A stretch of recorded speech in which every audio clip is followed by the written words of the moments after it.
India में तारीख का सबसे बड़ा एहतिजाज, 25 सिख कत्ल हो गए। खालिस्तान बनने का मुतालबा अरूज पर, किसान तहरीक या खालिस्तान तहरीक। जानने के लिए वीडियो को तसलसल के साथ देखें। आप देख रहे हैं विजन वन टीवी। अस्सलाम वालेकुम नाजरीन, मैं हूं जुबरार खान और आप देख रहे हैं विजन वन टीवी। इंडिया में किसान तहरीक को शुरू हुए 7 महीने हो गए हैं, मगर मोदी के कान पर जूं नहीं रेंग रही। वो ज़रई कवानीन को बदलने पर तैयार ही नहीं।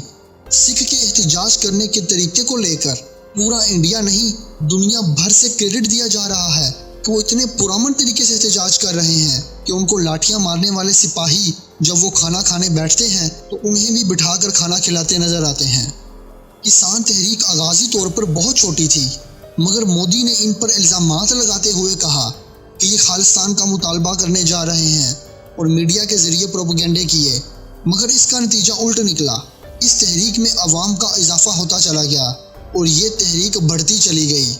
इंडिया की हुकूमत ने इन पर शेल्स बरसाए, आंसू गैस का इस्तेमाल किया, मगर किसान जमे पांव इन मुश्किलात का सामना करते रहे।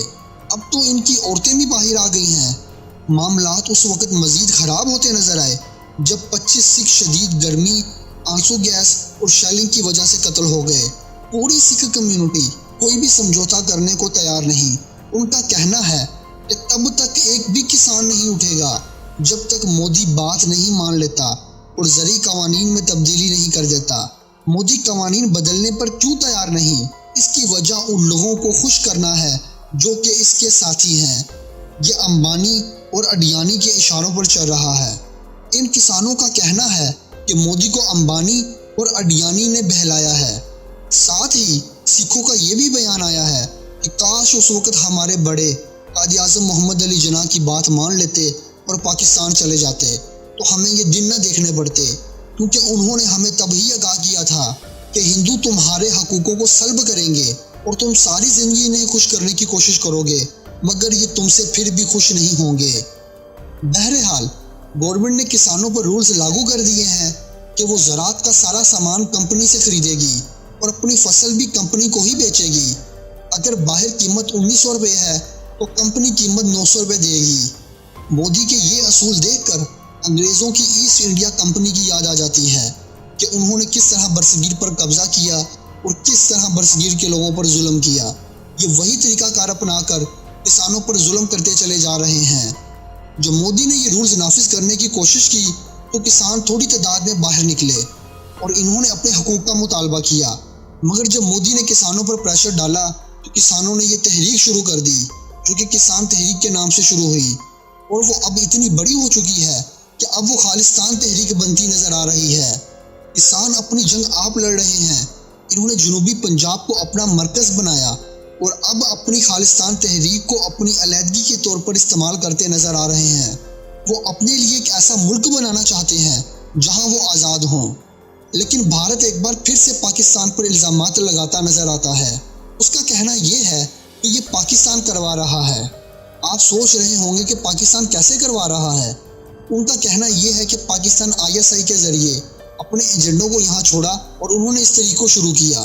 भारतीय मीडिया का कहना यह है कि जनरल सिंह भिंडरावाले का भतीजा लखबीर सिंह रोड़ी इसको ISI इस्तेमाल कर रही है कि पंजाब में खालिस्तान तहरीक शुरू करवाई जाए, जो कि सबसे बड़ा झूठ है कि ये ISI करवा रही है। हम आपको बताते चले कि ये जनरल सिंह भिंडरावाला वो बंदा था जिसको इंडिया ने आका तख्त के अंदर दाखिल होकर मारा था। गोल्डन टेम्पल के ऊपर इंडिया की फौज ने गोले बरसाए थे और जनरल सिंह सिखों का सबसे बड़ा लीडर था, जिसको आका तख्त, सिखों के लिए आका तख्त वैसे ही है जैसा कि हमारे लिए मक्का और मदीना। भारतीय फौज ने इस पर गोले बरसाए थे और जनरल सिंह भिंडरावाला को मारा था।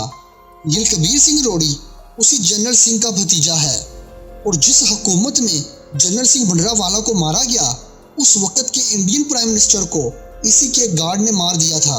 अब इसका भतीजा लखबीर सिंह रोड़ी मैदान अमल में आ गया है।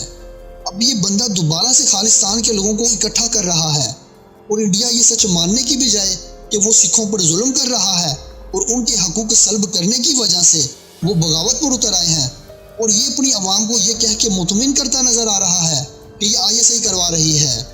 भारतीय आवाम को थोड़ी सी सर्च से ही मालूम हो जाएगा कि ये आईएसआई नहीं करवा रही, ये मोदी के अंदर पैसे की लालच करवा रही है। मगर मोदी ये मानने को तैयार ही नहीं है कि उसके खिलाफ पब्लिक मूवमेंट चल उठी है, लेकिन मोदी अपने बिल वापस लेने को तैयार नहीं। लेकिन मोदी एक तरफ पाकिस्तान पर इल्जामात लगा रहा है और दूसरी तरफ बिल वापस लेने को भी तैयार नहीं। वो किसानों की जिंदगियों को मौत से बदतर कर रहा है। 25 सिखों की जानें जा चुकी हैं, मगर वो अब भी बज़िद है, क्योंकि सारी गेम पैसों की है। पस मंज़र अंबानी और अडवाणी चाहते हैं कि इंडिया की मार्केट को प्राइवेट कर दिया जाए। इससे नुकसान होता है तो सिर्फ सिखों का, क्योंकि वो मजदूर तबका है और किसान है। मोदी पैसों के लिए सिखों को मरने देना चाहता है, मगर मोदी पाकिस्तान पर इल्ज़ाम लगाता नजर आता है कि ये आईएसआई करवा रही है। मगर इंटरनेशनल मीडिया ने इस बात से पर्दा उठा दिया है कि इंडिया में ये तहरीक इंडिया के ज़रूरी कवानीन पर इंडिया हुकूमत के खिलाफ उठ रही है, और क्योंकि वो उस पर जुल्म कर रहे हैं इसलिए इस तहरीक को बढ़ावा मिलता चला जा रहा है। भारत अपने मीडिया के जरिए अवाम को गुमराह करता चला जा रहा है। अब सिखों की मेहनत क्या रंग लाती है ये तो वक्त ही बताएगा।